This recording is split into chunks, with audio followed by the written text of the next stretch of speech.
Y precisamente ya en este tiempo de radio, pues hoy volvemos a nuestro habitual estudio, donde siempre hacemos la tertulia de cine en lo que va a ser la temporada 24-25. Ya nos queda poquito para decirles adiós a este 2024 en este último trimestre, y después de haberlo hecho en el tiempo estival, donde hemos tenido a los amigos habituales de la tertulia, ahora comienza otra nueva temporada. Ya yo perdí la cuenta, pero nos siguen acompañando nuestros queridos amigos y compañeros directores de cine.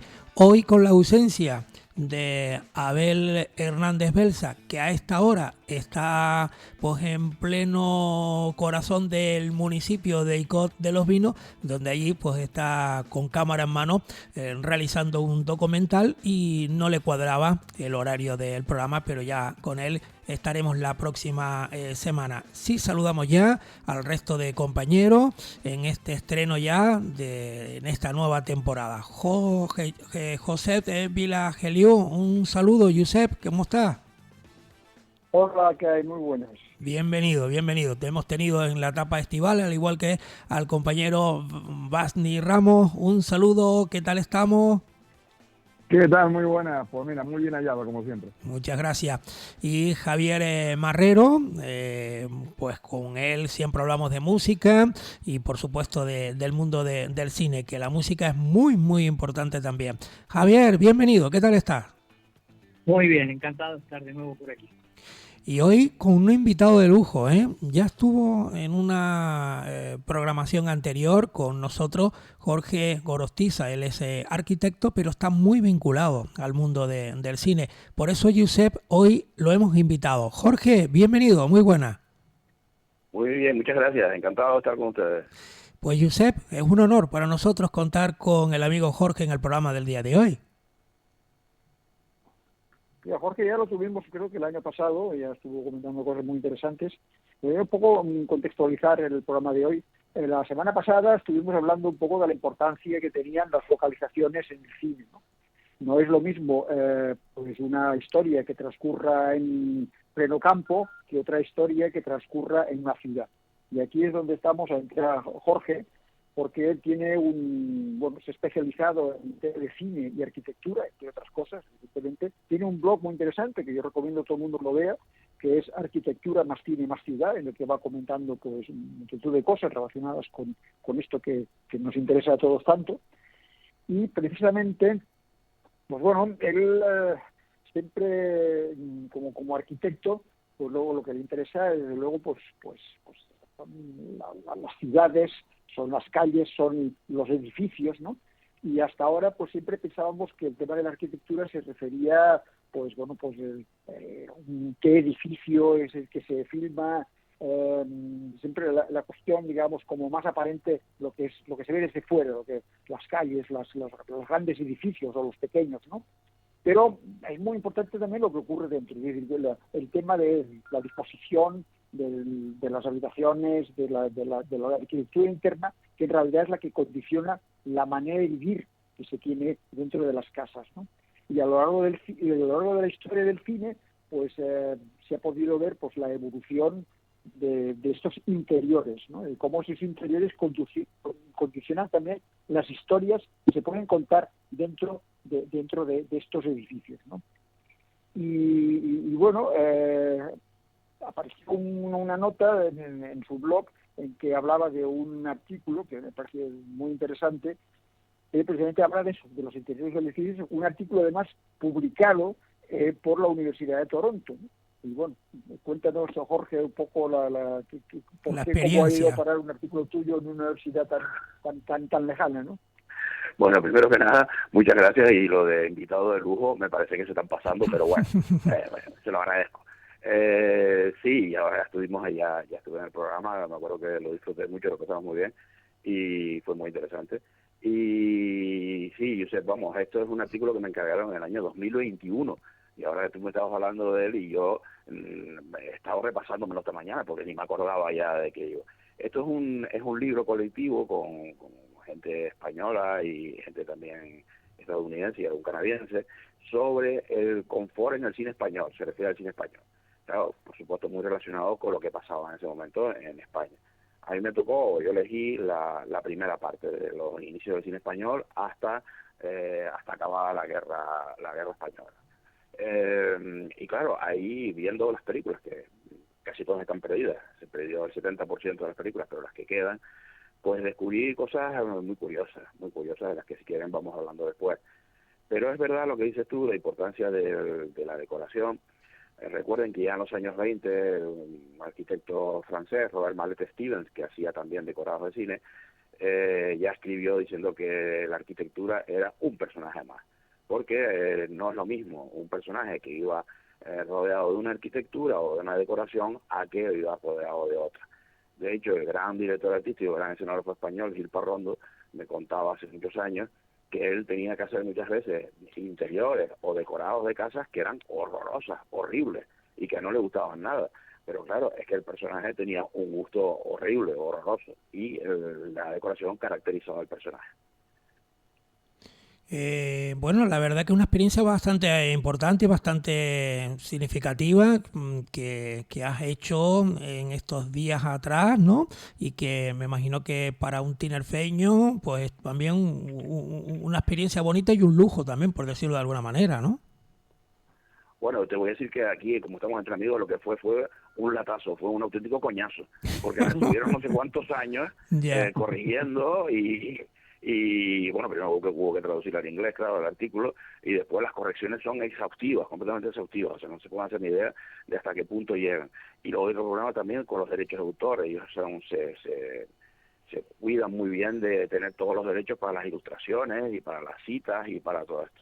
Pero bueno, fue muy interesante por eso, porque sobre todo me dio la oportunidad de ver películas que no había visto y las que descubrí pues cosas que muy interesantes. Barney, ¿qué le Los pregunto? interiores, evidentemente, claro que condicionan, ¿no? Pues no es lo mismo, digamos, una casa además de cara, ¿no? Donde vive la gente, bueno, que hay piscina y tal. Por ejemplo, el otro día estábamos comentando de que casi la mayoría de las series españolas, a pesar de que el propietario de la casa sea a lo mejor una persona, ¿no? de tipo de trabajo medio, que digamos, ¿no? Y pues resulta que tienen un caserón en las afueras de la ciudad con piscina, con tamaño salón y tal, ¿no? Y entonces, claro, esto es una incongruencia a nivel narrativo, pero que es una manera de demostrar que la potencia económica que tiene la propia productora, ¿no? Y además, porque también es verdad que a los espectadores les gusta ver casas lujosas, mejor porque como vivimos en casas normalitas, pues no nos gusta ver cosas que transcurran en chabolas, sino en casas, digamos, bien, ¿no? No sé, hay una serie de condicionantes aquí a nivel de gusto de productoras que van un poco más allá de lo que estamos hablando ahora mismo aquí, ¿no? Pero está claro que sí, que condicionan las narrativas y bueno, pues y se transcurren en casas, o todas las películas, por ejemplo, de thrillers que siempre terminan al final, no sé por qué se reúnen no en una casa normal, se reúnen en un edificio abandonado, donde no hay luces, que tienen que ir con linternas, ¿no? O por ejemplo, por la mañana dicen, ahora nos vamos a reunir en tal sitio, ¿no? Y cuando llegan, que a lo mejor transcurre media hora y ya es de noche, ¿no? Porque claro, tiene que hacer las películas así con mucho suspense, ¿no? Bueno, eso de las casas con las piscinas me recuerda como a las películas esas americanas normalmente que pasan en París y de todas las ventanas se ve la Torre Eiffel. De todas las ventanas, de todas las ciudades, de todas las villas de París se ve la Torre Eiffel, es una cosa asombrosa. Pero bueno, ya entrando un poco en detalle en el artículo, si les parece, sí descubrí cosas curiosas. Primero que los cuartos de baño tardan muchísimo en aparecer en el cine español, pero muchísimo. Y lo primero que aparece es un lavabo. Pero en la película en la que más se ve el cuarto de baño y más que se ve una bañera enorme, es una película pornográfica, curioso, una película que se llamaba, bueno, no se sabe cómo se llama, no se sabe quién la dirigió, no se sabe el año que se dirigió, se supone que estaba dirigida por los hermanos Baños, unos cineastas catalanes que hacían películas pornográficas para Alfonso XIII, y la película se llama, como el letrero al principio, que es el consultorio de señoras, parece que es un médico, un ginecólogo, en el que recibe señoras, unas señoras bastante obesas, que es lo que gustaba en la época, y ahí sale un cuarto de baño con una bañera enorme y muy bien dispuesto. Hay que pensar también que descubrí un artículo de aquellos años de un médico francés que viene a España y se queja, y eso que los franceses de aquella época no creo que fuesen tampoco muy limpios, pero se queja de la suciedad de los españoles, de la mala higiene que hay. Y también vi que tardó muchísimo España en aparecer anuncios de temas sanitarios, de bañeras o de lavabos en la prensa. Lo primero que salió fue un calentador de roca, uno de los primeros que salió. También esto puede estar asociado a la educación religiosa, donde todo aquello que está relacionado con el cuerpo, con la higiene, pues está pues más escondido, digamos. Barney. Bueno, de acuerdo de que una de las películas que transcurren íntegramente dentro de un cuarto de baño es la de David Trueba en Madrid de 87, donde se encuentra Sacristán y María Valverde, los dos que tienen que convivir dentro de un cuarto de baño durante 3 días porque han quedado encerrados. Perdona que te haga una decisión. Antes está, y la recordarás, el Anacoreta de Juan Estelrich, que pasa todo dentro de un cuarto de baño, porque sí. Fernán Gómez ha decidido recluirse dentro de su cuarto de baño, donde se ha rodeado de todo tipo de comodidades. Tiene el Espasa, tiene la enciclopedia Espasa ahí en el cuarto de baño, un cuarto de baño enorme, y se recluye ahí dentro, incluso hay una señorita francesa y lo acompaña también ahí en el cuarto de baño. Que muchas veces... Bueno, recuerden también que se supone, eso no lo he estudiado, bueno, que el primer inodoro que sale en el cine español, el primer retrete, pero en el cine español, en el cine mundial, aunque claro, ahora el cine mundial es muy difícil, pero como el cine más comercial, aparece en 1960. En 1960 Hitchcock saca en Psicosis un retrete, y es la primera vez que se ve, o una de las primeras veces, en el año 60. En americano estaba prohibido que se viese un retrete, y sobre todo tirando a lo más conocido es el tema de la película Psicosis, ¿no? Efectivamente, a eso me refiero, Psicosis, que en Psicosis Hitchcock lo saca y lo justifica porque tira algo al inodoro y tal. También es verdad que no sabemos qué ha pasado en otros cines, en otras cinematografías mundiales, que es posible que se hubiesen logrado, pero desde luego en España yo no, ya hasta el año que yo estudié, hasta el año 39, no se ve ningún retrete. Y sí, ahora está lleno de gente sentada en el retrete, incluso para mirar el ordenador o para cualquier cosa. O sea, es que toda la película tiene que haber alguien sentado en un retrete. Bueno, pues vamos con más opiniones. A ver, Barney Ramos, y ahora también pasaremos el micrófono también para que siga hablando Javier Marrero, pero muchas veces, muchos de nosotros, yo creo que todo el mundo lo ha hecho, que muchas cosas cuando vamos al baño pues, o nos llevamos el móvil, no para mandar un WhatsApp, sino muchas veces hasta algún libro o leer cualquier otra cosa, y que se aprovechan también esos minutos para hacer, y algunas pues se lo han imaginado y han aparecido en algunos cortos. Barney, ¿tú qué opinas de todo esto? Sí, yo creo que los proctólogos no están muy de acuerdo con eso, porque mientras más tiempo estemos en el baño, pues peor es la aparición de cosas indeseables en el orificio anal. Entonces es mejor pues no estar sino el tiempo justo y poco más, ¿no? Yo recuerdo, por ejemplo, cuando era... Ahí está la película de Buñuel, en la cual resulta que se van a comer, y resulta que van a comer en sí es lo que está como mal visto, ¿no? Entonces, pero lo que sí están viendo es que la gente se sienta en un inodoro para hacer sus necesidades mientras se discute o mientras se habla alrededor de una mesa. Yo sinceramente, por favor, ¿dónde está el comedero? Así con voz baja porque se avergonzaban de decirlo, ¿no? Tenía que encerrarse en un lugar para comer. Qué fuerte. Sí, es realismo, claro. Porque, yo, por ejemplo, yo recuerdo de pequeño localizar y decir, bueno, esta película es española o a lo sumo europea, porque veía, por ejemplo, una secuencia en la que una mujer hacía pis en un baño. O sea, yo no decía, bueno, si una mujer se sienta y hace pis es básicamente porque esta película es española.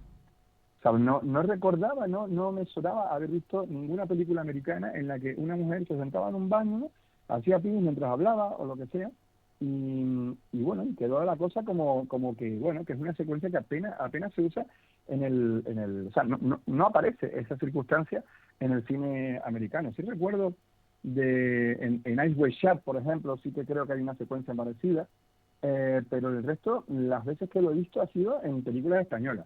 no la he visto en películas americanas, españolas o en tal caso pues francesas, europeas.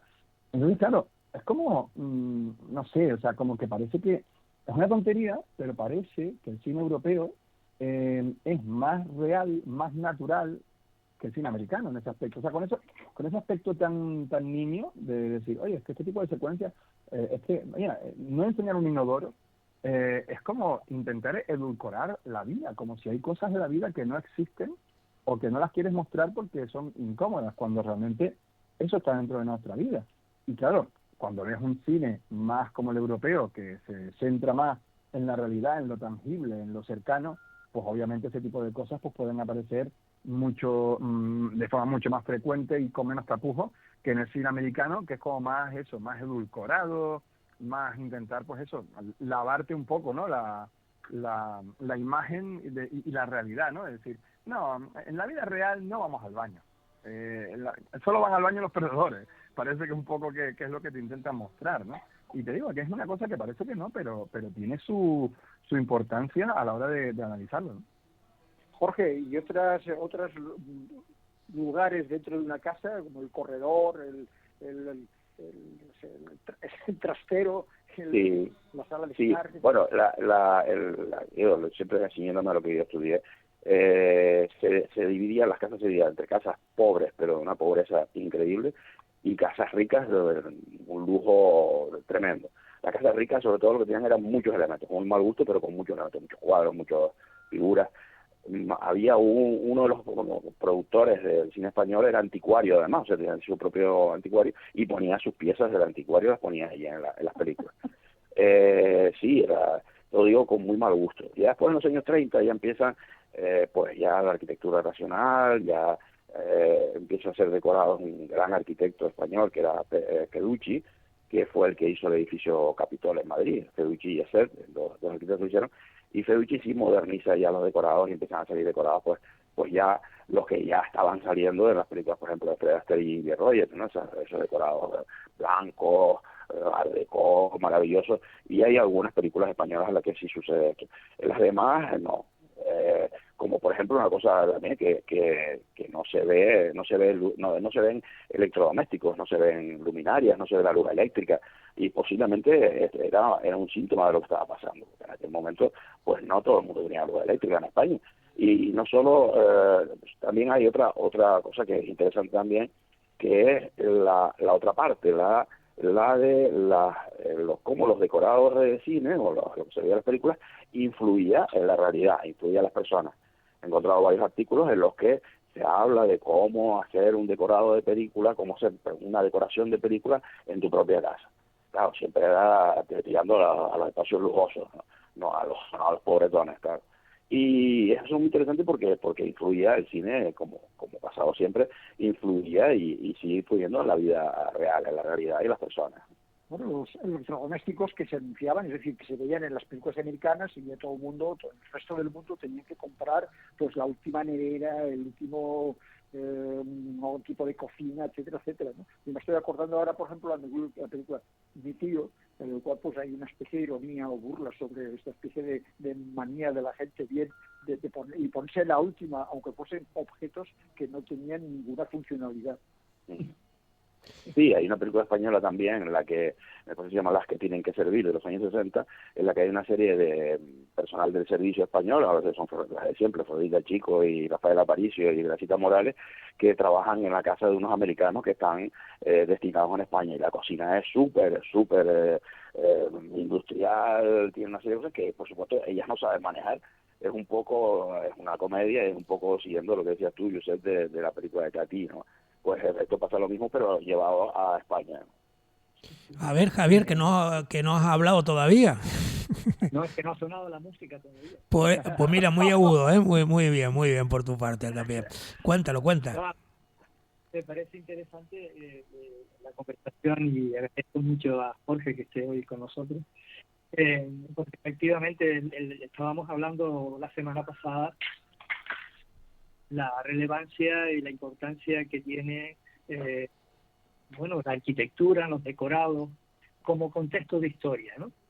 Y parece que son elementos superficiales, muchas veces nos pasan desapercibidos, son planos a veces muy fugaces, los que definen y contextualizan el relato.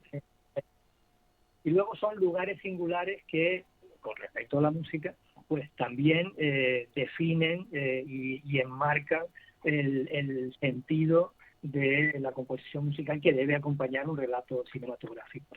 Son lugares que están señalados, digamos, de manera prototípica, me parece que invitan a escuchar determinado tipo de música.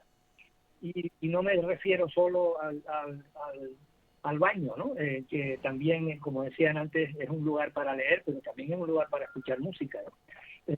¿Qué música debe sonar en un cuarto de baño? Bueno, pues se la pueden imaginar, ¿no? Hay de todo tipo.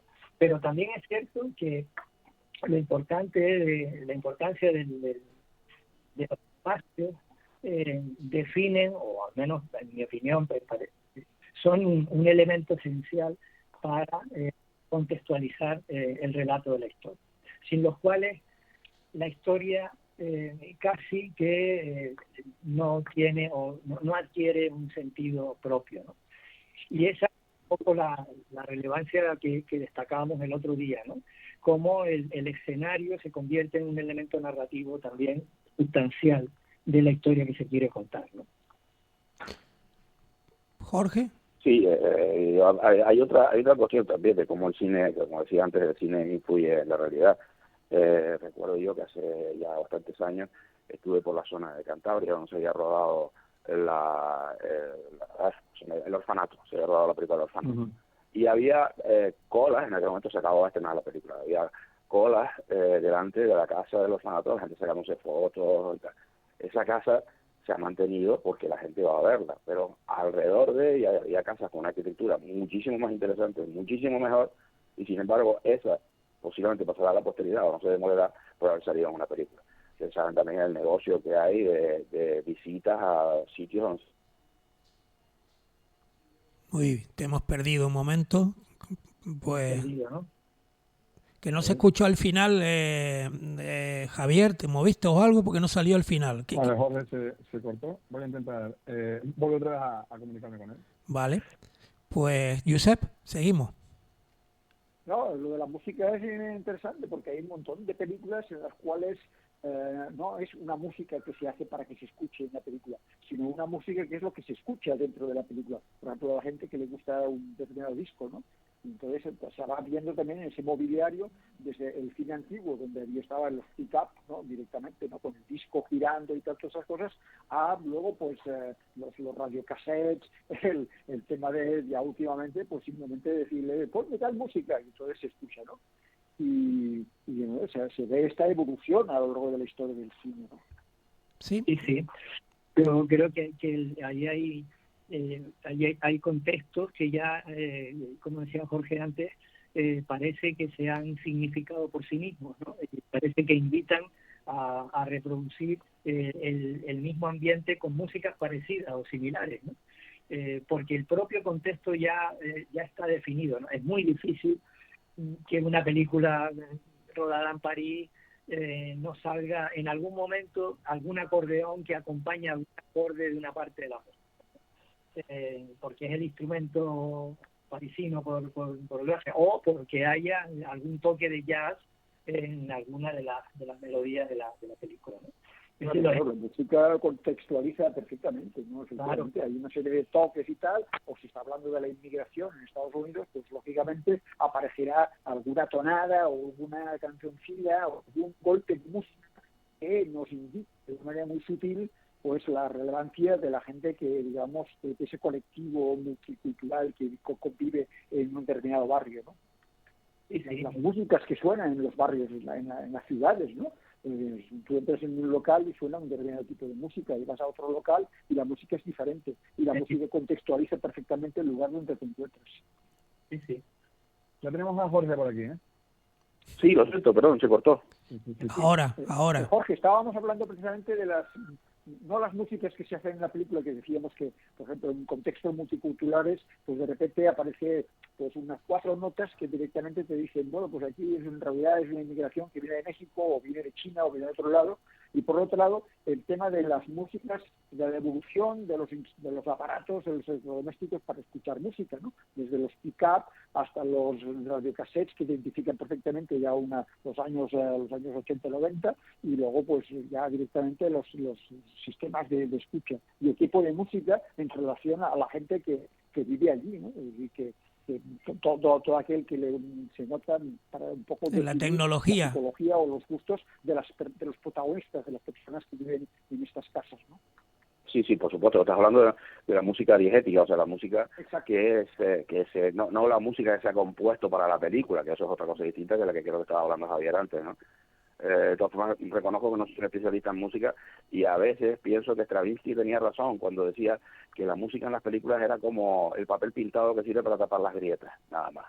Es verdad que la música ayuda a mejorar las películas, sin duda, pero no soy especialista, pero por supuesto que pasa lo mismo que con la arquitectura, o sea, es para decir dónde se está, ¿no? También es típico pues que una película empieza viéndose de la Torre Eiffel, como hablaba antes de la Torre Eiffel, y entonces pues algún tonto del cine diga París, o sea, pues claro, pues te están poniendo la Torre Eiffel para que sepas que es París, para no ponerte un cartel que es París, ¿no? Claro, me acuerdo que hubo un concurso hace muchos años. La Estatua de la Libertad, que también está en París, en la película de Polanski, ¿no? Sí, pero recuerdo que hubo un concurso, no sé qué revista, en el que decía, ¿qué es lo que más odias en el cine? Y creo que, no sé si salió ganadora o si salió segunda o tercera, eso dice, el imbécil que cuando se la Torre Eiffel dice París, y bueno, pues sí, uno odia ese tipo de personas. Sí, claro, o sea, es evidente, es que no hace falta decir más, con la propia imagen o con la propia música, ya estás diciendo un montón de cosas, estás con la, como decía antes, pues estás diciendo cómo es ese personaje, porque si tiene un cuadro determinado en la pared o si tiene unos muebles determinados, pues ese personaje así, le gusta ese tipo de cosas, y ya estás dándole una característica que no hace falta decirla verbalmente, que todo eso es lo que hace es embrollar muchas veces. No sé si se han dado cuenta, hablando del cine actual, que nos cuentan, el cine comercial actual dominante, cómo nos cuentan varias veces los finales, o cuando alguien recuerda o se da cuenta de algo, vuelven a poner la imagen de lo que pasó. O sea, están diciendo que el espectador es completamente idiota y que no se acuerda de lo que acaba de ver. Me parece completamente asombroso, ¿no? Sobre todo el cine coreano, que no pone flashbacks de cosas que ocurrieron hace 50 años, sino ponen un flashback de algo que se ha visto hace 1 minuto y medio.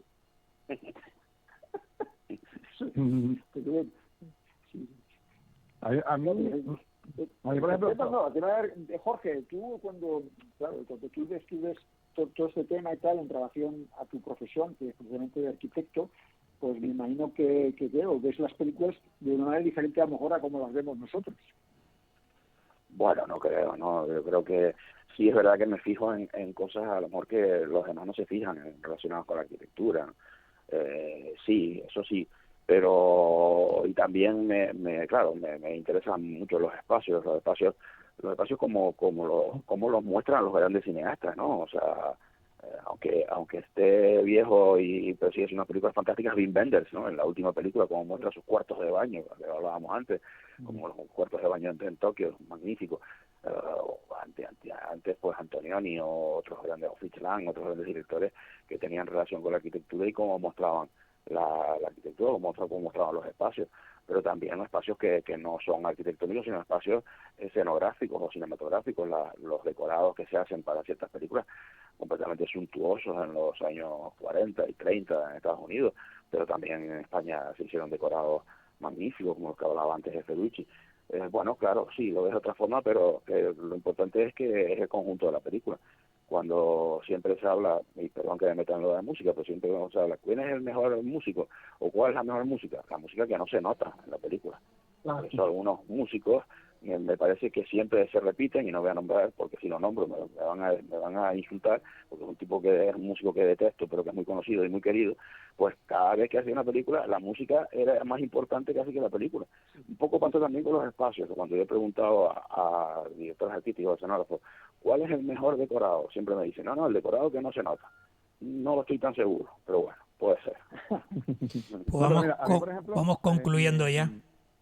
Yo me imagino a Jorge viendo Blade Runner y con sus conocimientos arquitectónicos empieza a ver cómo edificios que hipotéticamente son futuristas son edificios actuales, pero con un par de elementos encima que le hacen parecer pues como un poco del futuro, ¿no? O sea, yo imagino viéndote bien de Runner y dice, pero bueno, pero si este edificio es tal, pero si esta casa es la casa de tal, o sea, tiene que ser también un poco a veces complicado, ¿no?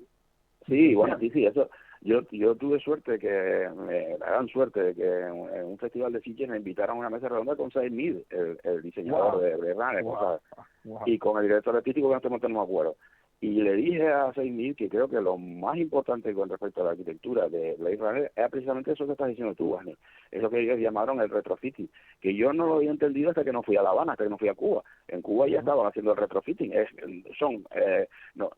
futuro no será todo blanco, impoluto y se demolerá todo y serán ciudades completamente maravillosas, no. En el futuro habrá que ir adecuando los edificios, los coches, las máquinas actuales, y se irán adecuando pues poniendo tuberías por fuera, como pasa en Blade Runner. Me parece que es un gran acierto eso, ¿no? Y tienes razón lo que estás hablando. Pues lo vamos dejando aquí ya porque se nos acabó el tiempo. A Jorge lo tenemos que invitar otro día para que nos siga contando muchas más cosas, y la verdad que es siempre un placer, ¿no?, tenerle aquí en los micrófonos de esta tertulia de cine con los habituales contertulios cada semana. Jorge Gorostiza, muchas gracias, mucha suerte, y te llamaremos próximamente. Muchas gracias a ustedes, y ya saben que estoy a su disposición y me llaman cuando quieran. Gracias y felicidades por el programa. Eres un buen tertuliano. Sí, señor. Lo que pasa es que aquí los minutos se nos van volando. Josep Vilagelio, cuídate mucho. Hasta la próxima semana. Gracias. Muy bien, sí. A ver de qué hablamos. Sí, siempre saldrá algún tema. Vasni Ramos, lo dicho, un abrazo, mucha suerte también.